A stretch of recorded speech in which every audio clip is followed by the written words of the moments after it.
Jean-Paul Sartre, born on June 21, 1905 in Paris, France, was a pioneering intellectual and key figure in the philosophy of existentialism, as well as one of the leading figures in the 20th century French philosophy and Marxism.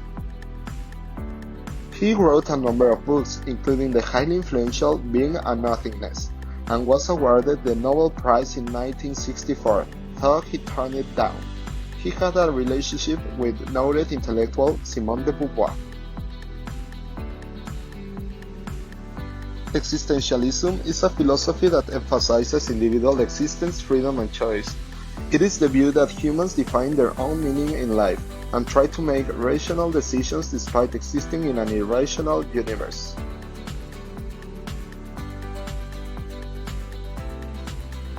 The famous philosopher Jean-Paul Sartre revolutionized the idea of existentialism, focusing that existence presides from the essence, and the determinations are inexistent.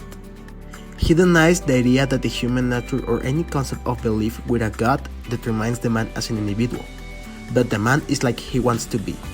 With the impulse directed to the existence, the man gives determination and a meaning to his life through the actions he realizes, without creating the essence of every human.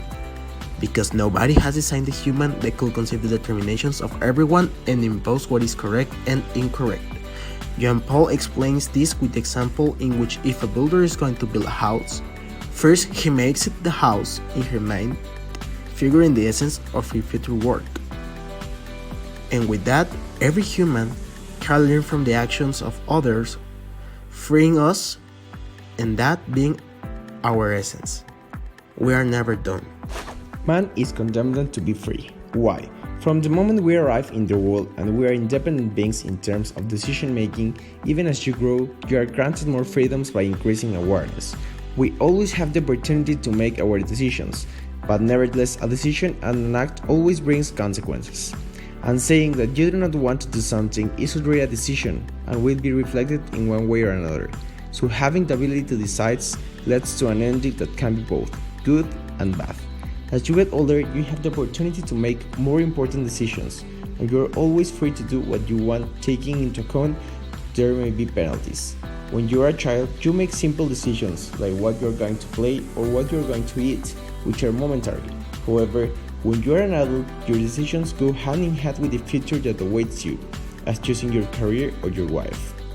Our decisions always have a purpose, and they can bring happiness or they can end up being a mistake.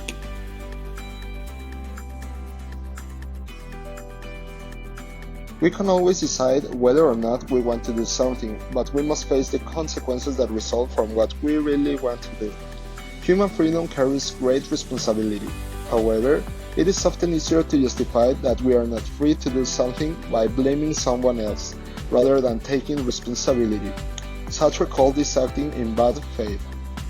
So for him, bad faith is an attempt to evade the responsibility of discovering and understanding one's authentic self.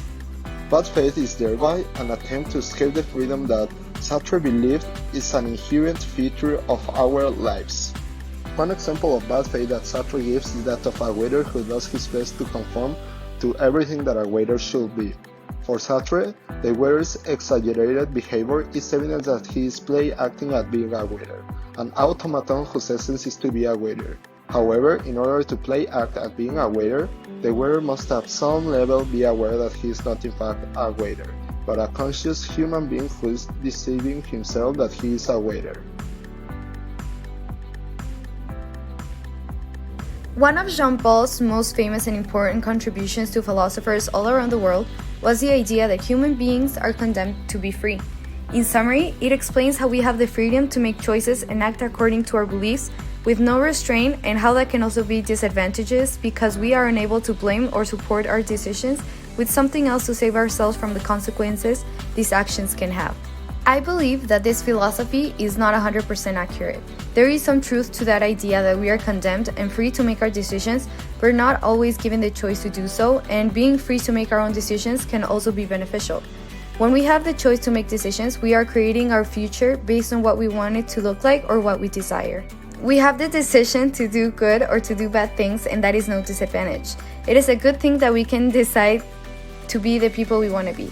Another thing that is not correct and that would make this philosophy invalid is that we are not actually free to make all of our own decisions because we have restraints everywhere. The government discards many decisions we could make because of different laws, and also our beliefs that we acquire from our families, friends, and education system molds the way we think and the way we make decisions.